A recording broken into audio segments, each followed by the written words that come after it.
Mana keadilan? Mana keadilan yang kau janjikan itu, yuk? Saat viewersmu sedang minta-minta tutorial bagaimana cara bikin animasi di HP, kau malah ketawa. Itu nggak respect banget, yuk.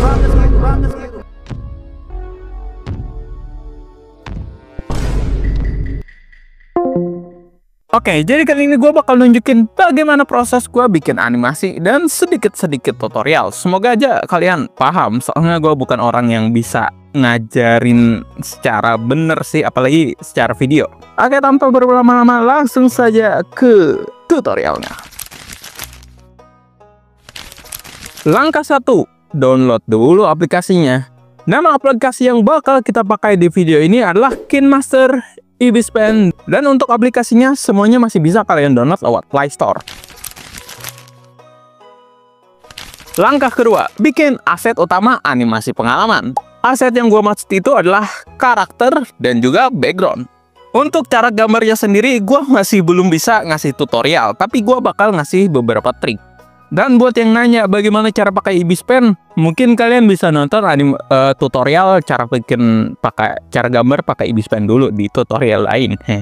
Tapi sebagai gantinya, semua aset di video ini bakal gue kasih secara gratis, bahkan juga bakal ada template-nya. Untuk karakter sendiri itu tuh dibagi jadi 3 part. Ada part badan, muka, dan yang terakhir mulut. Untuk gue sendiri, bagian part ini dibagi jadi 3 varian lagi. Misalnya contoh kayak tubuh itu tuh ada 3 pose gue. Lalu untuk bagian mata gue juga bagi 3 varian lagi. Sedangkan untuk bagian mulut itu gue bikin 2 varian aja. Bagian waktu dia kayak happy gitu, terus sama yang waktu dia ekspresi biasa aja atau lagi nggak seneng lah gitu. Tapi ya ini opsional, kalian bebas mau bikin variannya sebanyak apa, itu tuh tergantung kalian. Tapi karena gue orangnya rada mager, jadi ya gue cuman bikin sedikit varian doang. Nah, kalau misalkan kalian udah gambar semua part bagiannya, kalian bisa satuin lagi jadi kayak satu gambar, satu varian. Contohnya ya kayak seperti yang kalian bisa lihat di karakter gue. Oh ya, dan pastiin waktu kalian nge-save gambarnya, pastikan filenya itu berupa PNG. Kalau kalian pilih file lain kayak JPG, itu nggak bakal transparan karakternya. Langkah ketiga, bikin naskah cuy. Jadi disinilah kalian harus mengetikkan kisah kalian yang masterpiece itu menjadi sebuah naskah. Tujuannya naskah itu biar waktu kalian dubbing itu kalian nggak giguk-giguk. Intinya mempermudah lah gitu. Nah, lagi-lagi untuk bagian naskah ini gue nggak bisa ngajarin karena gue bukan yang jago banget buat bikin naskah cerita. Paling saran dari gue itu adalah cobalah ketik itu seolah-olah kalian lagi curhat ke teman kalian atau cerita ke teman kalian. Ya gitu doang sih. Langkah keempat, dubbing. Gue dari dulu sampai sekarang itu tuh selalu dubbing pakai HP. Bang, tapi kok suaranya jernih, Bang? Terus gimana caranya biar isi suaranya bagus dan tidak gagap? Oke, bakal gue jawab satu-satu. Untuk pertanyaan kenapa suaranya bisa bagus dan jernih, itu semua karena gue pakai Adobe Podcast. Nah, Adobe Podcast itu adalah suatu software, enggak sih, lebih ke web, yang dimana dia tuh AI buatan Adobe yang bisa ngebantu ngejernihin suara kalian dan ya ningkatin lah gitu. Buat caranya sendiri, pertama kalian search dulu di Google Adobe Podcast, terus kalian bisa upload file rekaman kalian di sana, dan ya udah sesimpel itu aja sih sebenarnya. Dan untuk pertanyaan bagaimana cara dubbing biar nggak gagap, ya makanya baca naskah, Bong.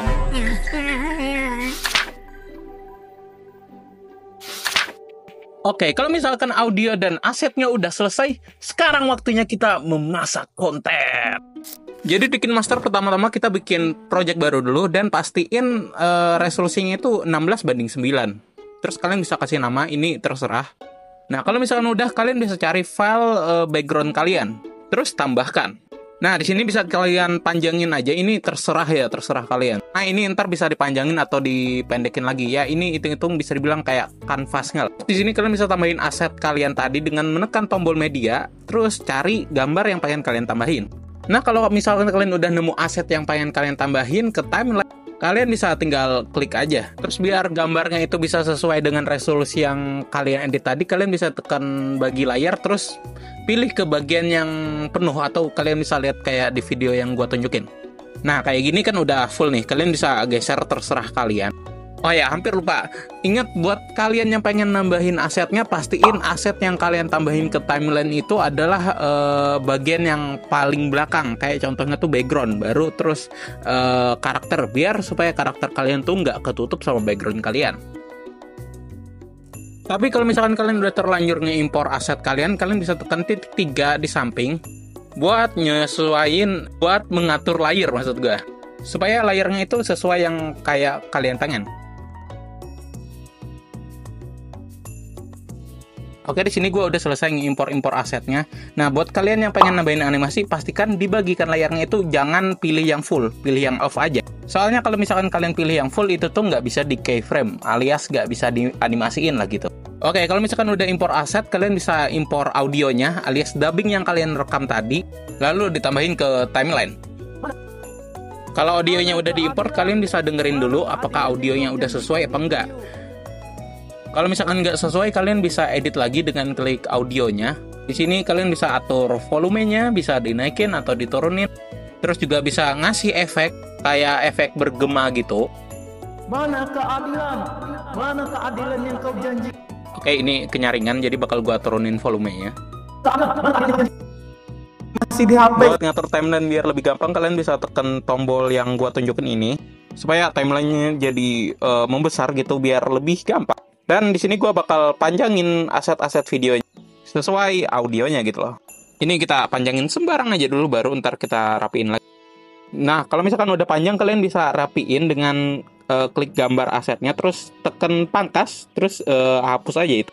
Dengan cara tekan kanvas kanan, pangkas kanan ya.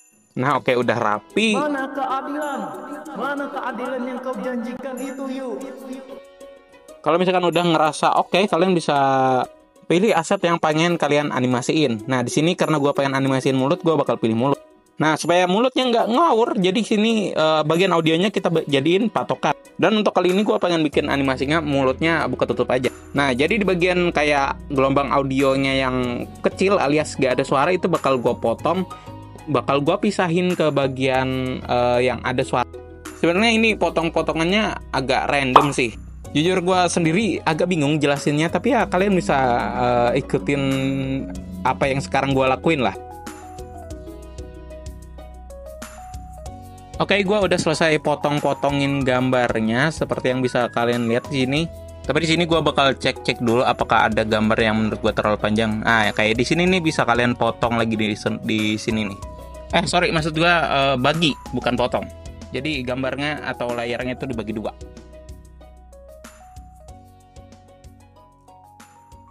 Nah, oke, potong-potongnya udah kelar. Sekarang bagian audio yang diem alias yang kosong itu bisa kalian ganti ke bagian mulut yang diem dia. Sekali lagi jadiin gelombang-gelombang audionya itu sebagai patokan. Kalau misalkan kalian ngeliat kayak di bagian bawah nih, ini kan kosong nih, kalian bisa ganti ke mulutnya yang waktu dia mingkem alias diem. Dan sebaliknya juga begitu. Nah, kalau misalkan kalian udah lakuin hal tadi, hasilnya bakal begini. Mana keadilan? Mana keadilan yang kau janjikan itu, yuk?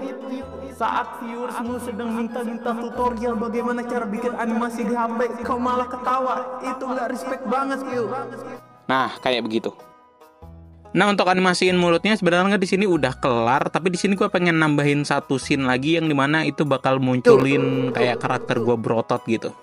Untuk cara nambahinnya awal-awalnya masih sama aja, kalian bisa impor gambarnya dulu kayak tadi. Nah, jadi di sini gue pengen nambahin animasi kayak karakternya jalan gitu. Caranya sendiri ada dua, kalian bisa tekan animasi masuk. Nah, kayak gini nih. Tapi jujur menurut gue ini nih agak kurang ya, walaupun simple. Kayak feel berjalannya tuh nggak dapet, malah kayak orang selancar. Jadi kali ini gue bakal pakai teknik yang kedua, itu tuh pakai keyframe. Untuk caranya pakai keyframe ini gue nggak bakal jelasin di sini dulu karena ini nih tutorial buat pemula dan takutnya bakal kepanjangan. Tapi tenang aja, ntar bakal gue bahas cara ngeanimasiin pakai keyframe-nya di lain video. Jadi buat kalian yang pemula, gue saranin pakai cara yang awal tadi aja, yang pakai animasi masuk. Oke, jadi di sini gue udah selesain scene intronya. Jadi kita bisa lanjutin ke bagian storytellingnya. Untuk caranya, pertama-tama kalian impor lagi audio yang waktu kalian storytellingnya, waktu kalian bercerita. Terus audionya bisa kalian atur dulu. Oke, jadi kali ini gue bakal nunjukin bagaimana proses gue bikin animasi dan sedikit-sedikit tutorial. Oke, suaranya udah pas. Ini gue panjangin dulu biar sesuai sama audionya. Sekarang kalian lanjut impor karakter animasi pengalaman yang udah kalian gambar tadi. Dan pastiin pilih yang ekspresinya sesuai sama omongan kalian ya, biar nyambung gitu. Kalau udah diimpor, kalian pilih animasi masuk.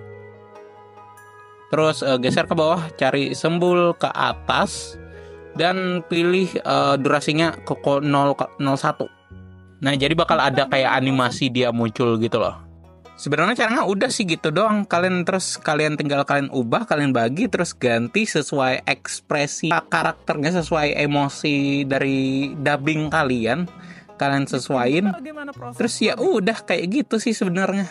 Sebenarnya ya gampang aja, yang susah tuh waktu bikin scene-nya sih jujur.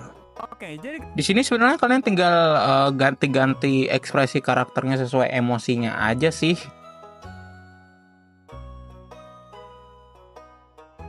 Palingan kalau misalkan kalian pengen ada kayak variasinya, kalian bisa zoom karakternya. Caranya kalian pilih tekan lapisan terus bagi layar. Terus di sini kalian bisa bikin off, terus geser, terus zoom aja sih, udah kayak gitu. Betul kan? Habis itu kalian terus sampai audionya kelar, sampai kalian merasa cukup, dan udah selesai.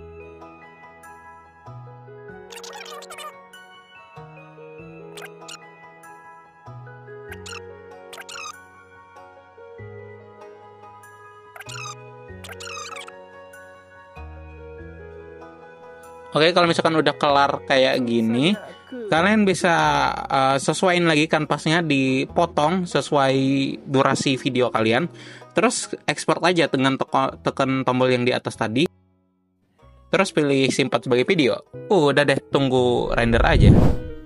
Dan ya, kira-kira begitu aja sih tutorial dari gua. Ya, gua mohon maaf jika sekiranya tutorial yang gua kasih ini gak bikin kalian paham, tapi percayalah teman-teman, gue udah bikin sebisa mungkin agar kalian paham. Jadi ya, terima kasih buat yang udah nonton video ini. Kalau kalian suka, kalian boleh like. Atau nggak suka, boleh dislike. Kalau subscribe, boleh lah. Dan seperti biasa, terima kasih.